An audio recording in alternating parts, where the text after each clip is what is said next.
Well, let's start with England's women, and Sarina Wiegman has confirmed Lauren James will miss the 2 Euro 2020 qualifying games against France.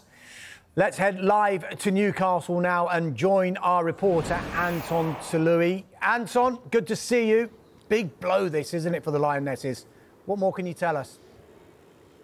Yeah, it's a massive blow for England. England didn't want to arrive here against these two back-to-back games against France. Remember, they're the world number 3 ranked team and currently top England's European group at the moment. They did not want to arrive without the WSL's leading English goalscorer this season, and yet that's exactly what's happened. Lauren James has been one of the stars of the league this season, but she misses out with a foot injury. Now, England obviously have got lots of options up front. Sarina Wiegman was realistically going to pick 2 players to flank Alessia Russo up front, and between those 4 players really were realistically competed for those 2 positions. Lauren James was definitely one of them. Lauren Hemp, Chloe Kelly and Beth Mead with the others.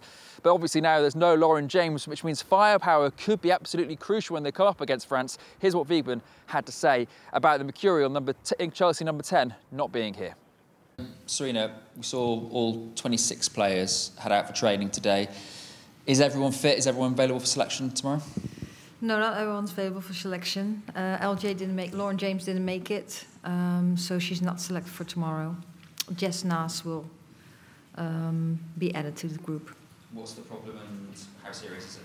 Yeah, she already had some foot problems at club, so she came in and we hoped that we could build her to tomorrow, but it's just too early. So unfortunately, she can't stay with us.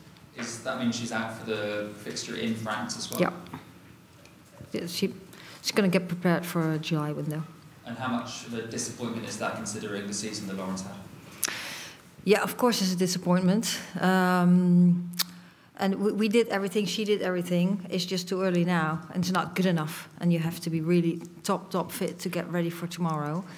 Yeah, and for her and for the team it's unfortunate. For Jess, she's ready. She's shown good stuff this week in training and with club. So, yeah, we have to move on. Anton, Lioness captain Leah Williamson was alongside Wiegman today in that press conference. What did she have to say?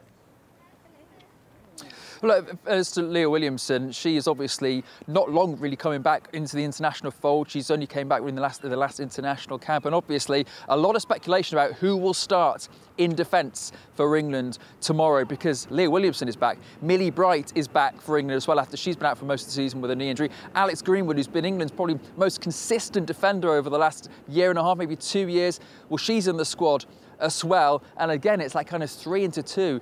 Will it necessarily go? Is one of those big 3 players going to miss out tomorrow? And will it be the first time in 15 months that we see Millie Bright and Leah Williamson play together? Williamson not giving too much away because obviously she knows she's got to fight for a place in the team. Leah, obviously, look, we've talked a lot about this week about potentially you being back alongside Millie Bright. Is that something that potentially, if you selected together, is quite exciting? Yeah, it's been a nice week. It's the first time that obviously me and Millie have been back in the squad together for a long time.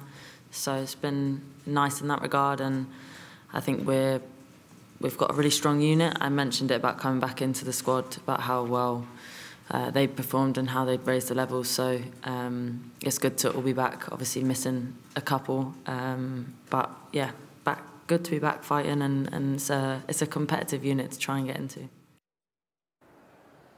Unsurprisingly, when it comes to England versus France, world number 2 ranked team against the world number 3 ranked team, the top 2 teams in this qualification group, a few mind games going on as well. France, Hervé Renard, their head coach, insisting they aren't favourites going into this. Both teams really feel like they're up for this. It feels like it's going to be a physical, it's going to be a bruising encounter tomorrow at St James's Park. It's a near sellout as well. It should be a cracking game, a cracking atmosphere, and it really does feel like both teams are really up for this.